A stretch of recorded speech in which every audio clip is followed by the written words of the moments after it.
संसद के अंग लोकसभा, राष्ट्रपति, राज्यसभा। संसद के सदन दो होते हैं, लोकसभा, राज्यसभा। लोकसभा को निम्न सदन, लोअर हाउस बोला जाता है या जनता का सदन बोला जाता है। राज्यसभा को अपर हाउस, उच्च सदन या पढ़े लिखों का सदन बोला जाता है।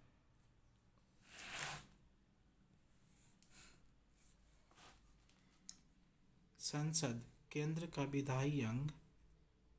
लोकसभा निचला सदन होता है, राज्यसभा उच्च सदन होता है।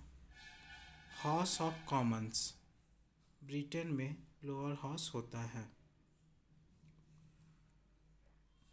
राज्यसभा में कितने सदस्य राज्यों और केंद्र शासित प्रदेशों से चुनकर आते हैं? 238।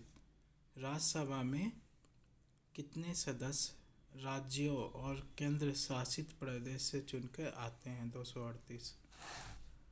राज्यसभा के टोटल मेंबर 250 हैं, जिसमें से 238 मेंबर राज्य और यूनियन टेरिटरी से आते हैं। 12 सदस्य राष्ट्रपति के द्वारा चुने जाते हैं।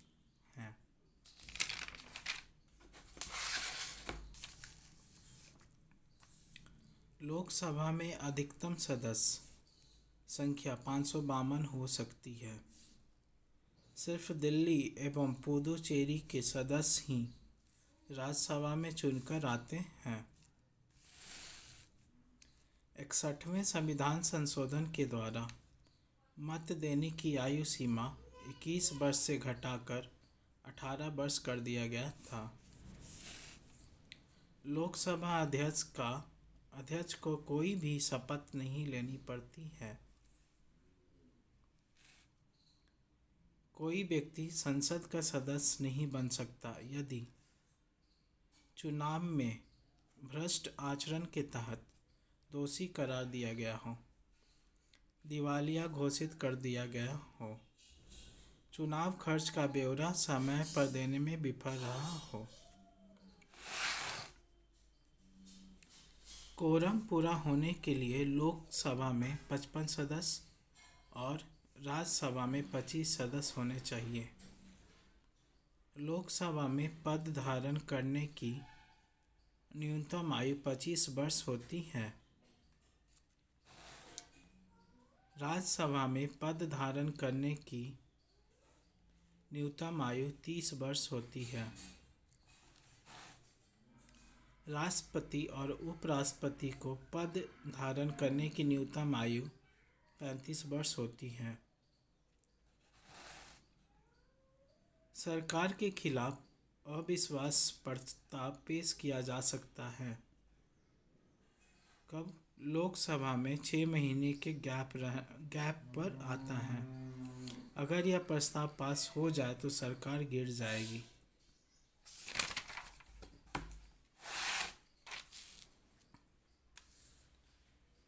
लोकसभा के एक वर्ष में कितने सत्र होते हैं? 3।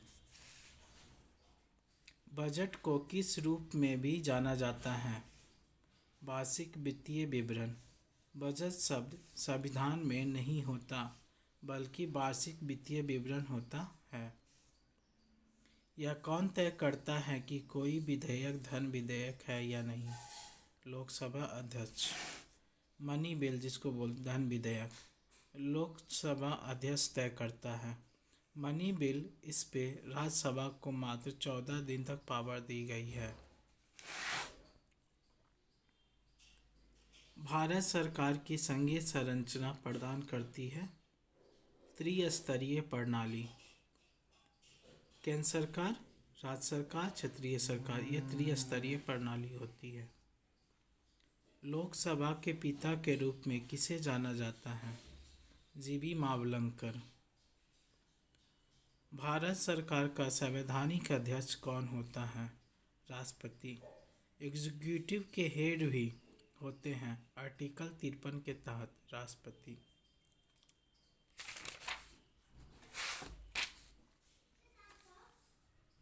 भारत के राष्ट्रपति के पद को भरने के लिए निर्वाचन का आयोजन कौन करता है?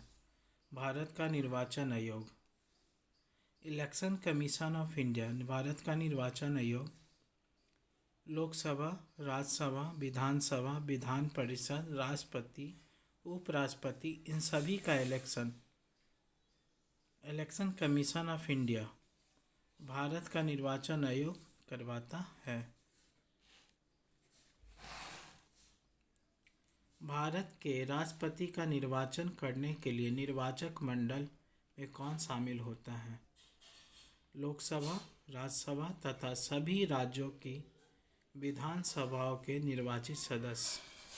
इलेक्टेड मतलब निर्वाचित, नॉमिनेटेड मनोनीत, इलेक्टेड निर्वाचित जो चुनाव होके आते हैं, मतलब जीत के आते हैं चुनाव।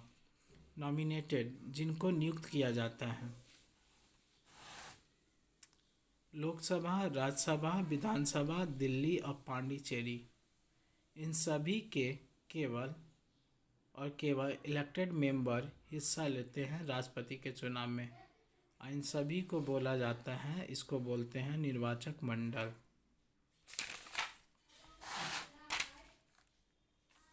संविधान के अनुच्छेद 60 संदर्भित है राष्ट्रपति की शपथ से।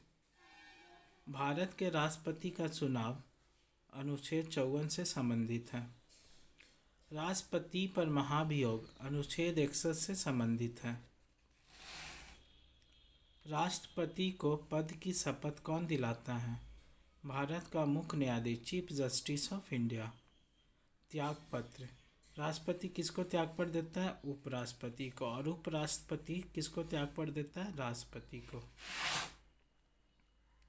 भारत के राष्ट्रपति पर महाभियोग की विधि अपनाई गई यूएसए से आर्टिकल 61 में है। राष्ट्रपति भारत में तीनों सेना के प्रमुख होते हैं। भारत के राष्ट्रपति को उनके पद से कौन हटा सकता है? संसद। राष्ट्रपति संविधान का उल्लंघन करेंगे तब आर्टिकल 61 के तहत उनको संसद हटा देगा। लोकसभा के स्पीकर अपना त्यागपत्र लोकसभा के अध्यक्ष को देते हैं और लोकसभा अध्यक्ष अपना त्यागपत्र लोकसभा स्पीकर को देते हैं। जैसे राष्ट्रपति उपराष्ट्रपति को देते हैं और उपराष्ट्रपति राष्ट्रपति को देते हैं, उसी तरह लोकसभा स्पीकर लोकसभा अध्यक्ष को देते हैं अपना त्यागपत्र और लोकसभा अध्यक्ष लोकसभा स्पीकर को अपना त्यागपत्र देते हैं। अनुच्छेद 54 में क्या है? राष्ट्रपति का चुनाव।